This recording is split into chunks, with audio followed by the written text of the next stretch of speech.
Tactic इस्तेमाल किया है, और जो हमने सुना है कि काफी सारे ऑफिसर्स को बुलाया गया, उनको धमकाया गया कि आपकी पोस्टिंग यहाँ करेंगे, वहां करेंगे, ये करेंगे, वो करेंगे, अगर आपने एक ऐसी जमात को वोट नहीं डाला, जो वो खुद जानते हैं, बीजेपी वाले खुद जानते हैं कि जिस पार्टी के लिए वो वोट मांग रहे हैं उनकी कश्मीर में जमानत जब्त होने वाली है, तो उसके बावजूद भी वो चाहते हैं उनको वोट पड़े, तो उनको तो डायरेक्टली कहना चाहिए कि आपको उसको वोट डालना चाहिए जिसको आप कामयाब करना चाहते हैं इनडायरेक्ट वोटिंग से।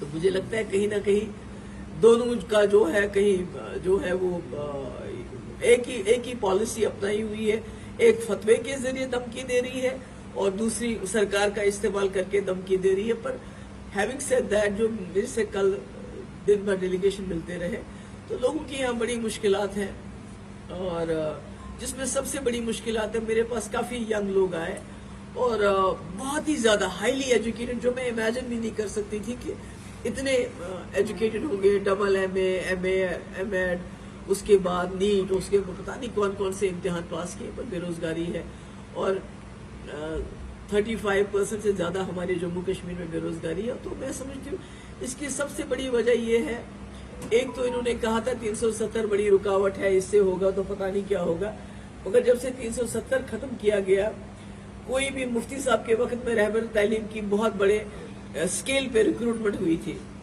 रहबर ज़राअत, रहबर तालीम, रहबर खेल, मगर आज जो हो रहा है, आज कोई रिक्रूटमेंट नहीं हो रही। जितनी भी 4-5 रिक्रूटमेंट आप लोग भी जानते हैं, उसमें ऐसी एजेंसीज को इन्वॉल्व किया गया जो ब्लैक लिस्टेड है।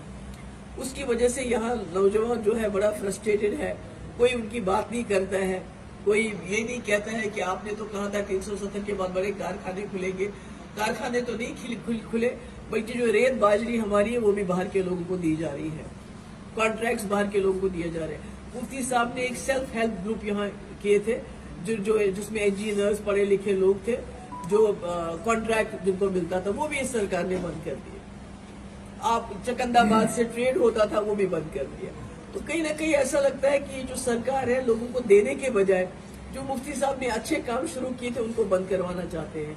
बाबा गुलाम शाह पातशाही यूनिवर्सिटी की इतनी हालत खराब है, वहाँ कॉन्ट्रैक्ट बेसिस पे लेक्चरर, प्रोफेसर, मैंने सुना है वहाँ मुश्किल से एक प्रोफेसर है, बाकी ऐसे कॉन्ट्रैक्चुअल पे चलता है, जिसका स्टैंडर्ड बहुत ही ज्यादा डाउन हो गया। हालांकि ये मुफ्ती साहब के एक बहुत बड़ी तोहफा था इस रीजन के लिए, क्योंकि यहाँ के स्टूडेंट्स को या तो जम्मू जाना पड़ता था या कश्मीर जाना पड़ता था, और बहुत सारे गरीब लोग थे जो एफोर्ड नहीं कर सकते थे।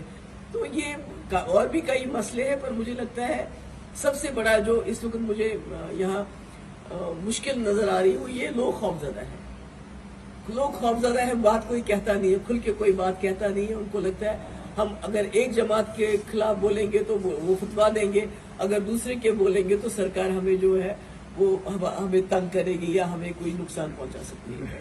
मैम, जिस तरह से आपने बताया कि सरकार प्रेशराइज कर रही है, गवर्नमेंट मशीनरी प्रेशराइज करे, क्या आप LG एडमिनिस्ट्रेशन पे जो है वो एलिगेशन लगा रहे हैं? और क्या LG एडमिनिस्ट्रेशन ही नहीं, हमारे पास जो रिपोर्ट्स हैं, जो होम मिनिस्टर साहब कश्मीर आए इस वक्त बेवक्त, जबकि पूरे मुल्क में इलेक्शन है, उनकी जरूरत वहाँ है, और अमरनाथ यात्रा जो है वो जुलाई में होने वाली है, तो वहाँ भी कुछ लोगों ने खदशात जाहिर किए कि ये क्या मीटिंग है, कहीं ऐसा 87 की तरह तो नहीं माहौल बनाया जा रहा है।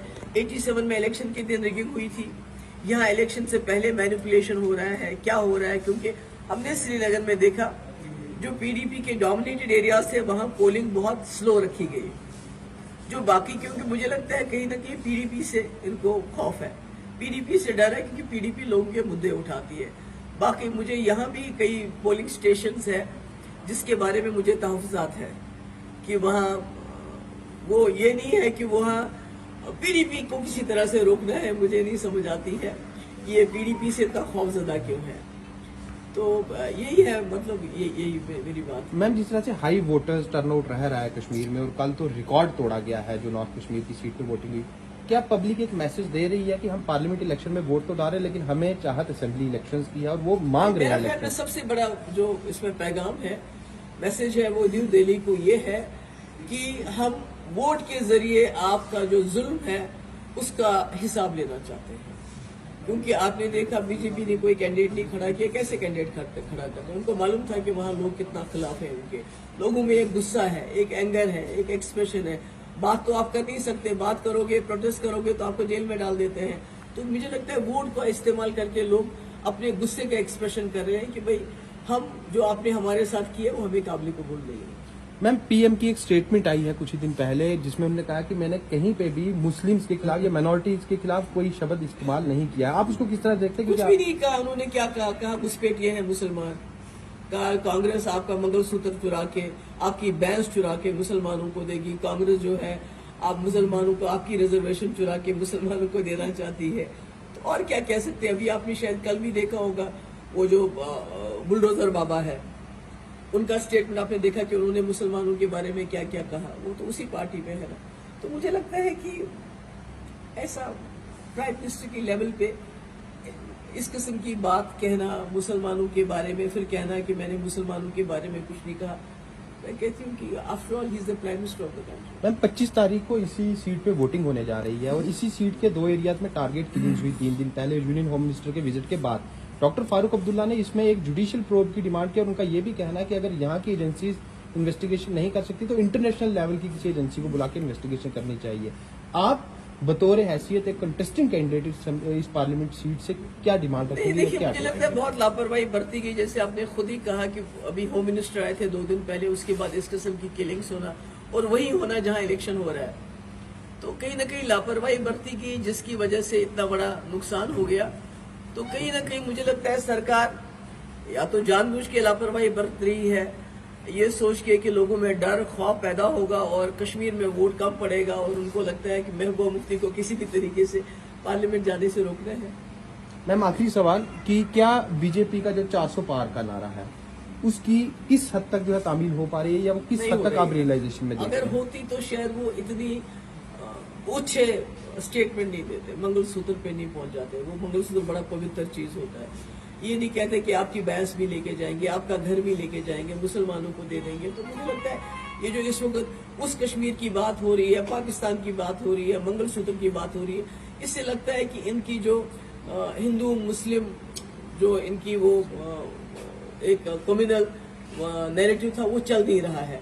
और इनको लग रहा है कि जो कांग्रेस का जो मैनिफेस्टो है वो बड़ा पावरफुल मैनिफेस्टो है, जहां वो यूथ को एम्प्लॉयमेंट देने की बात करते हैं, औरतों को एम्पावरमेंट करने की बात कर रहे हैं। तो मुझे लगता है कहीं ना कहीं उससे घबराए हुए हैं। कांग्रेस की आपने बात की मैम कि आप कांग्रेस का हिस्सा रही हैं। अगर इंडिया अलायंस की बात करें तो इंडिया अलायंस के 2 पार्टी जो इस सीट पर इलेक्शन लड़ रहे हैं, क्या इलेक्शन के बाद ये आप इंडिया अलायंस का हिस्सा? देखिए, मैं इंडिया अलायंस को सपोर्ट कर रही हूँ। मैंने कई बार कहा है एक आइडियोलॉजी की वजह से, क्योंकि राहुल गांधी अकेले इस वक्त एक लीडर है जो इस मुल्क का कॉन्स्टिट्यूशन बचाना चाहते हैं। अगर कॉन्स्टिट्यूशन नहीं रहा तो आपके और मेरे राइट्स कुछ नहीं रहेंगे।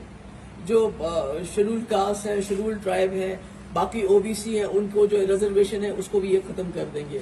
इस वक्त बीजेपी क्या बोलती क्या नहीं बोलती, पर उनका इरादा यही है कि अगर उनको दोबारा पावर मिलता है तो वो कॉन्स्टिट्यूशन को खत्म करेंगे। मुझे नहीं पता है वो क्या चीज लागू करेंगे।